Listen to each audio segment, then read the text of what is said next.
आज की कथा में हम आप सभी को सुना रहे हैं नैमिषारण्य की महिमा। और नैमिषारण्य तीर्थ जो है वो दुनिया के बीच का सेंटर है। बहुत खास जानकारी हम आज आप सभी को बताएंगे। सुनते रहिए वीडियो में अंत समय तक। जब प्रहलाद को नारायण हरि ने बचा लिया और राक्षस हिरण्याकश्यप का वध कर दिया, उसके बाद में प्रहलाद ने अपने गुरु से पूछा, दुनिया में सबसे महान और पवित्र तीर्थ कौन सा है?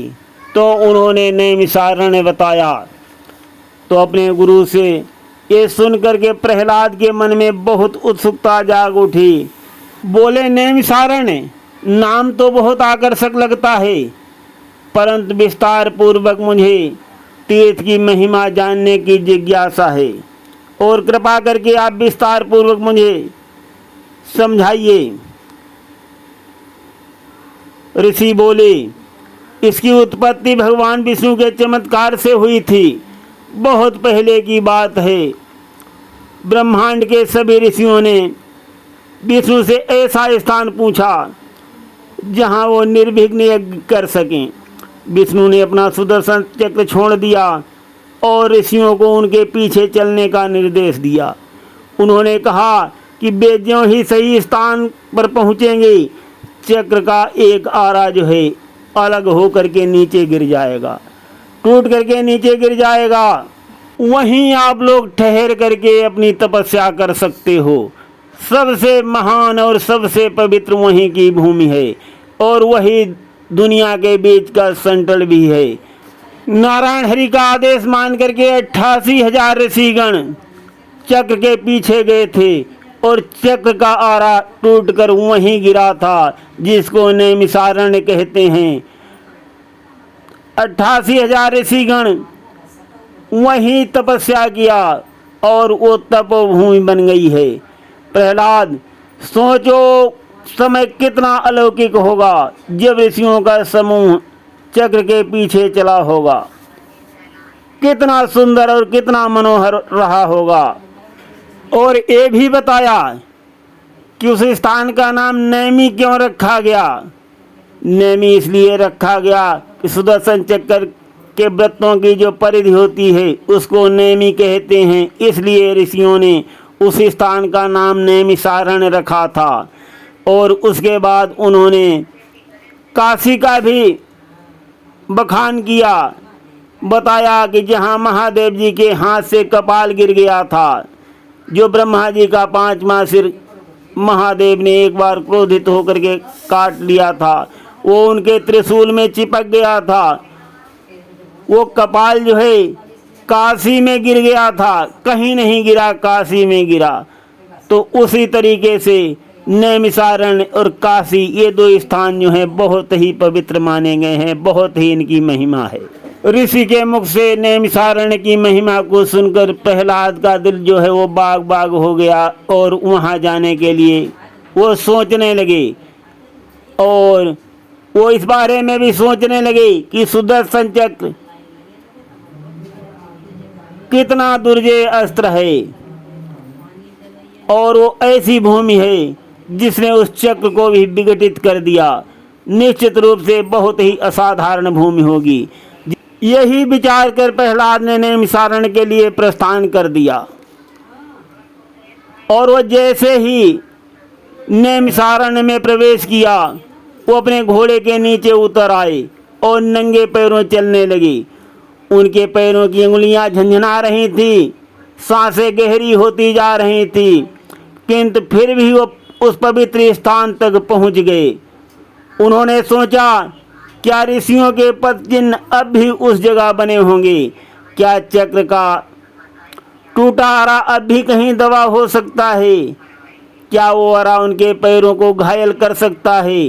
अथवा उस चक्र का स्वर्ण पिघलकर नैमिषारण्य का अभिषेक कर रहा है? यही सोच करके प्रहलाद जो है वो रुक गए। तो उन्होंने देखा, एक वृक्ष के नीचे 2 तपस्वी बैठे थे और वृक्ष के हर तने में बाण चुभे हुए थे। प्रहलाद ने उन दोनों के पास धनुष और तरकस भी देखे। फिर पूछा, आप तपस्वी हैं, किंतु आपके कर्म धनुर्धारियों वाले प्रतीत होते हैं। आप कौन हैं? ब्राह्मण हैं अथवा क्षत्रिय हैं? तो उन्होंने उत्तर दिया, हम जो हैं सो हैं, तुमसे क्या मतलब। ये अनुपयुक्त उत्तर सुन करके प्रहलाद जो है वो क्रोधित हो गए। उनको गुस्सा आ गया और उनकी भौहें चढ़ गईं। बोले, यदि आप ऋषि हैं तो आपने वृक्ष को बाणों से क्यों छलनी किया है। ये सुनकर वे बोले, व्यक्ति को वही कार्य करना चाहिए जिसको करने में वो सक्षम हो।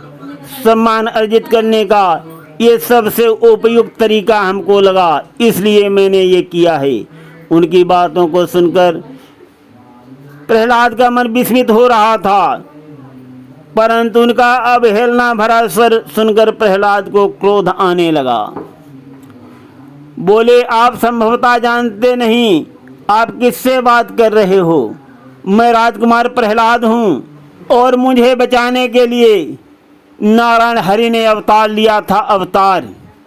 ये सुन करके वो दोनों बोली, अरे विष्णु विष्णु, वो तो हर प्राणी को बचाने के लिए अवतार लेते हैं, इसमें कौन सी नई बात है। जो भी उनकी शरण पहुंच जाता है वो तो उसको बचा ही लेते हैं। ये सुन करके प्रहलाद ने कहा, तुम लोगों के पुराने अस्त्र तुम्हारे स्वर से मेल नहीं खाते। यदि मैंने तुम्हारे साथ युद्ध किया तो तुम्हारे रक्त से ये भूमि जो है अपवित्र हो जाएगी। ये सुन करके तपस्वी उठ करके खड़े हो गए और बोले, परंतु हमको कोई जीत नहीं सकता, हम तो अजय हैं, तुम कैसे हमको युद्ध में हरा दोगे। अब प्रहलाद का अपने क्रोध पर नियंत्रण समाप्त हो चुका था। उसने तपस्वियों से युद्ध आरंभ कर दिया और एक के बाद एक घातक अस्त्रों का प्रयोग करने लगे। प्रहलाद ने अपने बाणों को शक्तिशाली बनाने और दोनों तपस्वियों को पराजित करने के लिए नारायण हरि का भी ध्यान किया, किंतु उन दोनों के आगे उनको कोई भी सफलता नहीं मिली और सारे अस्त्र प्रहलाद के व्यर्थ हो गए। तपस्वियों के छोटे छोटे जीर्ण धनुष बाण ने प्रहलाद के अस्त्रों को विफल कर दिया। उन दोनों ने प्रहलाद के अस्त्रों को पूर्ण सामर्थ्य के साथ उत्तर दिया। राजकुमार प्रहलाद की शक्ति और उनके अस्त्र दोनों क्षीण हो गए, परंतु तपस्वियों का शस्त्रागार कम नहीं हुआ। इस घटना से नैमिषारण्य का माया जाल मानकर प्रहलाद वहां से भाग खड़े हुए और उन्होंने नारायण हरि के बैकुंठ में जा कर के शरण दी और पूछा कि हे प्रभु, वे कौन लोग हैं। मैं दो लोगों को भी पराजित नहीं कर सका, कैसे मैं अपना राज्य चलाऊंगा। भगवान बोले, भक्त क्या ईश्वर को हरा सकता है। यह सुनकर प्रहलाद ने कहा, ईश्वर तो केवल आप हैं। नारायण हरि मुस्कुराने लगे। राजकुमार प्रहलाद सहम गए और बोले, क्या वो आप ही थे प्रभु, वे दोनों। नारायण बोले, हाँ, नर और नारायण मैं ही था, मेरा जुड़वा अवतार। ये सुन करके प्रहलाद स्तब्ध रह गए और प्रभु के चरणों में गिर पड़े और कहने लगे, मैं इतना अज्ञानी कैसे हो सकता, मैं उनमें आपके दर्शन क्यों नहीं कर सका प्रभु। मैं आपको पराजित करने की चेष्टा कैसे कर बैठा। भगवान बोले, तुम मेरे भक्त हो, तुम मुझको हरा नहीं सकते, परंतु मुझको जीत सकते हो केवल। ये उत्तर सुन करके प्रहलाद बोले, हरा नहीं सकता किंतु जीत सकता हूँ, इसका मतलब क्या है। भगवान बोले, हाँ, पहले तुम इस पहेली को सुलझाओ, तभी तुम मुझको बहुत प्रिय हो जाओगे, बहुत प्रिय। प्रहलाद ने बहुत सोच विचार किया, परंतु उनको कुछ भी उत्तर नहीं समझ में आया। तब वो एक प्रश्न पूछने लगे। बोले कि प्रभु, नर और नारायण आपका जुड़वा अवतार क्या है, आप इसके बारे में मुझे बताइए। ये सुन करके भगवान बोले, द्वापर युग में मेरे ये अवतार होंगे जुड़वा, मैं नारायण बनूंगा और अर्जुन नर का रूप होगा। और इस दौरान एक युद्ध के अंदर में अर्जुन को गीता का ज्ञान दूंगा, उसमें तुम्हारा भी उत्तर निकल आएगा। और यहाँ पर हम ये भी बता दें, हराना तो अलग बात होती है, परंतु जीतना तो बहुत ही आसान है। चाहे जितनी बड़ी सेना हो, चाहे जितना बलधारी आदमी हो, और अगर प्यार से आप अपने हाथ जोड़ लो तो उसका दिल आप जीत लेंगे, उस पर विजय आप प्राप्त होंगे कर लेंगे। और जहाँ दो हाथ लड़ करके चार हाथों को भी हरा नहीं सकते, परंतु ये दो हाथ जोड़ करके हजारों का दिल जीत करके उन पर जीत पा सकते हैं।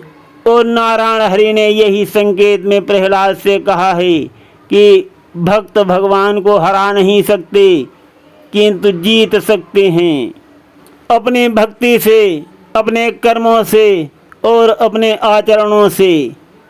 जैसे तुमने मुझे जीत लिया था और जैसे ही तुम्हारी आवाज़ में सुन करके दौड़ा दौड़ा आता था, इस प्रकार से भगवान ने भक्त और भगवान के बारे में प्रहलाद को समझाया। और हम कथा को यहीं पर विश्राम देते हैं। सुनते रहिए गिरीश आध्यात्मिक ड्रीम में पौराणिक, आध्यात्मिक और मार्मिक कथाएं। धन्यवाद।